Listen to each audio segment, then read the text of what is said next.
आगमन हुआ क्या कुछ है?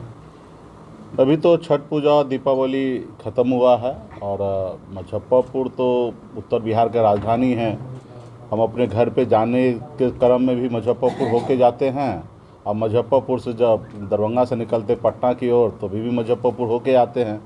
और अभी छठ पूजा मना के हम लोग पटना जा रहे हैं तो पार्टी के बहुत सारे साथी हैं और छठ पूजा दीपावली में मुलाकात नहीं हो पाया, इसके लिए आज हम लोग मुजफ्फरपुर पहुँचे हैं।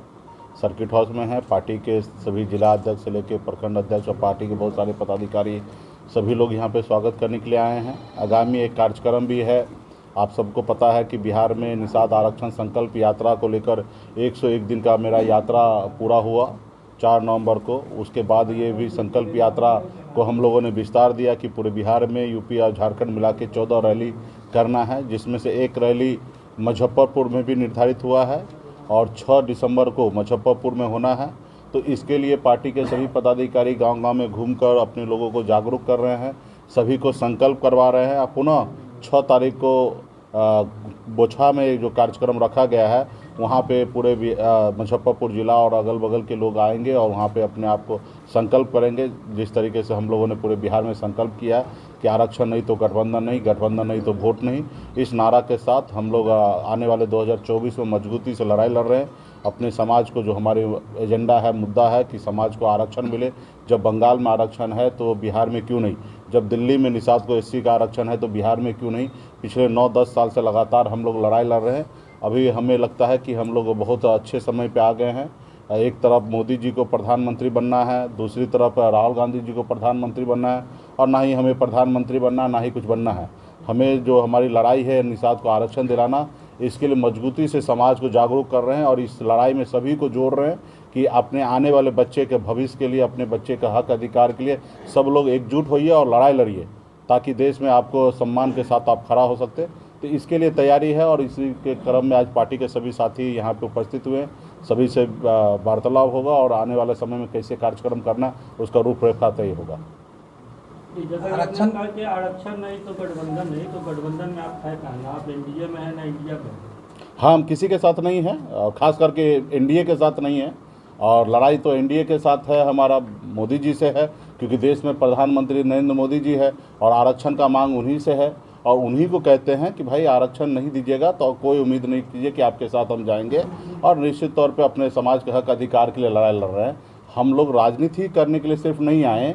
ये बात सही है कि पॉलिटिकल पार्टी है, पॉलिटिकल पार्टी का एक काम होता है कि चुनाव के समय में चुनाव लड़ना, लेकिन पार्टी का जैसे मोदी जी का एजेंडा था कि राम मंदिर बनाना, उसी तरीके से हमारा एजेंडा है कि गरीब बच्चे के लिए स्कूल बनाना, हॉस्पिटल बनाना, निषाद को आरक्षण दिलाना। जब देश एक है, संविधान एक है, तो फिर हमारे साथ भेदभाव क्यों हो सकता है? जब बंगाल में आरक्षण निषाद को मिल सकता है, बीन बेलदार नूनिया मला को मिल सकता है, दिल्ली में मिल सकता है, तो भाई बिहार में क्यों नहीं मिल सकता? और इसके लेके हम लोग 9 साल से लड़ाई लड़ रहे हैं और आगे भी लड़ाई लड़ते रहेंगे। जब तक हमारे पास वो पावर, वो शक्ति नहीं आएगा, जब तक हम लड़ाई लड़ते रहेंगे।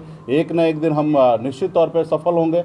अब भारतीय जनता पार्टी भी 2 सीट से आज 303 सीट उन्होंने बनाया है, संघर्ष किया और उनका जो एजेंडा था उन्होंने किया। उसी तरीके से हमारा जो एजेंडा है, हम जो चाहते हैं कि गरीब का न्याय हो, गरीब को न्याय मिले, उनके बच्चे को रोजगार मिले, उसके बच्चे सर उठा के जिए, उसके लिए हॉस्पिटल बने, वो अच्छे स्कूल में पढ़े, तो ये सारे व्यवस्था करना है। तो इसके लिए हम लोगों को सामाजिक आंदोलन करके ही किया जा सकता है और इसके लिए हम लोग लड़ाई लड़ रहे हैं। इतने दिन यात्रा चला, कोई अमल किया कि नहीं पहल? हमें किसी से क्या लेना देना? प्रधानमंत्री हमको थोड़े बनना है, जिनको बनना है वो उनको फिक्र रहना है। और हाँ कि हम तो अपना काम करते हैं। निषाद समाज के भविष्य के बारे में जो सोचेगा वो निश्चित तौर पे निषाद समाज का बारे में सोचेगा। अगर किसी को अगर निषाद समाज फिक्र नहीं करेंगे तो निश्चित तौर पे वो अपने घर में रहेंगे, हम अपने घर में रहेंगे और हमारा संघर्ष यूँ ही जारी रहेगा। कोई नोटिस ले या ना ले उससे हमें फ़र्क नहीं पड़ता, हम अपने काम को मजबूती से पूरा करेंगे। 24 में किसके साथ जाना है, वो कब तक तय हो जाएगा? निश्चित तौर पे 2024 के समय में किसी गठबंधन के साथ ही रहेंगे, लेकिन इसके लिए हमारा 6 दिसंबर तक रैली है। रैली करने के बाद फिर पार्टी के लोगों से बात होगा, चीज़ें जो हमारे एजेंडा है उसको एक्सेप्ट करेंगे, उसके बाद हम लोग निर्णय आने वाले समय में लेंगे। अभी फ़िलहाल तो हमारी जो कार्यक्रम है उसको लेके हम लोग काम करेंगे। ये याद रख लीजिए, बिहार में बेगर मल्लाह का बेटा नाव का कोई भी पार नहीं लगेगा। हम लोग उस कुल खानदान से हैं कि जो हमारे पूर्वज ने श्री रामचंद्र जी को पार लगाए हैं, तो हमें किसी का नाव पर बैठने की आवश्यकता नहीं है। जो हमारे नाव पे बैठेगा वही पार लगाएगा और वही दिल्ली में सरकार बनाएगा। तो इस बार पहले हमारे पूर्वज ने पार लगाने के लिए कुछ नहीं लिया, लेकिन इस बार हमें अगर हमारे नाव पर बैठकर किसी को पार लगना है तो पहले आरक्षण देंगे, उसके बाद हम नाव पे बैठाएंगे। नाव पे बैठ के जो भी पार करना चाह रहे हैं, नाव को लेकर डूब गई राजभूषण निषाद चौधरी पिछले चुनाव में मुजफ्फरपुर से आपके प्रत्याशी थे, आज भाजपा में। ये आपके जो भी विधायक थे वो भी आज भाजपा में। तो जो भी वीआईपी को एक वोटर थे वो खुद को ठगा हुआ महसूस कर रहे हैं कि वीआईपी के नाम पे, मल्लाह के नाम पे आप वोट तो लेते हैं, पर वो जाते तो भाजपा में ही है। देखिए, अभी आप मेहनत कीजिएगा, आप घर में कुछ संपत्ति को जमा करके रखिएगा, रात को कोई चोरी कर ले तो आप कैसे गुनाहगार हो सकते? चोरी करने वाला गुनहगार होगा, कराने वाला गुनहगार होगा। तो जिन लोगों को मान लीजिए शॉर्टकट मार के आगे भागना है तो वो अपना काम करेंगे, रहा कि जिनको चोरी करवाना वो गुनहगार है। हम तो अपना काम कर रहे हैं।